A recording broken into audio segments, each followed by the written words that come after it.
But you know, technology has kind of created a really great opportunity for everyone here to really rethink the way that you conduct advertising in the market. We're really excited by some of the stuff that we see around the place, and by no means is Google able to solve all of these problems, but more importantly, technology and the power of the internet is.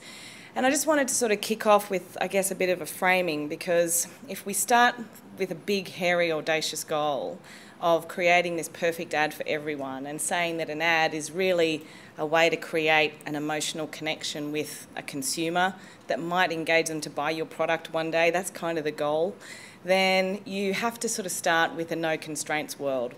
If you think about some of the really big innovations that we've seen recently, things like iPhones and YouTube and Google Wallet, if you started off thinking credit cards are plastic, phones are for making phone calls, you don't get those kind of innovations. So we should really apply that kind of thinking when we think about advertising. If what we want to do is make a connection, then how can we do that in the best possible way with the technology that we have today?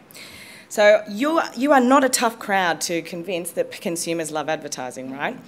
And apart from being a great excuse to put this handsome man up on the screen, I did want to kind of debunk the myth that consumers don't really like ads, that you have to kind of interrupt and force them to see them and to love them. Because when they're good, they're actually fantastic. So I thought about, you know, we have some great data at Google. Search is a really good barometer of consumer intent.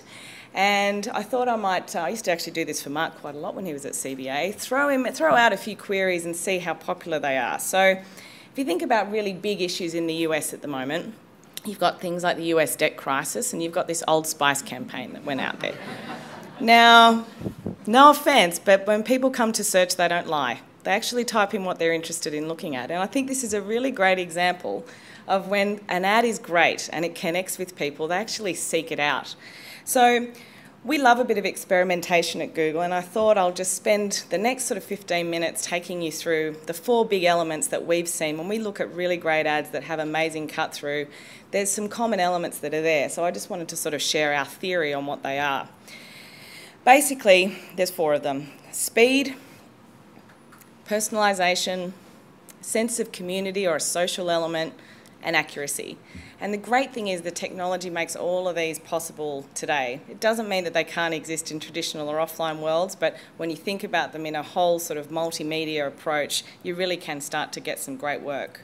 I think as a marketer today, if you have an insight or you have some data and you choose not to use it, and you choose to throw out ads that are really not targeted, then you know it's sort of on your head be it when people start to disengage with the advertising that you do.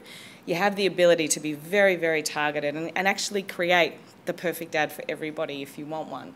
Now, obviously, there's a lot of ad networks out there. Google has an ad network, but this is really about things like real-time audience buying. If you're looking at grocery buyers, you know when these people are online and you can target them with a specific message. You can build up cookie pools and understand who has visited your site and give them a different message.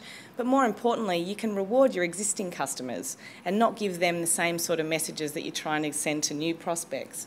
So it's a really important element, and I guess precision at scale is actually really doable these days, and you should take advantage of it. So thank you. I hope you enjoy the rest of the day.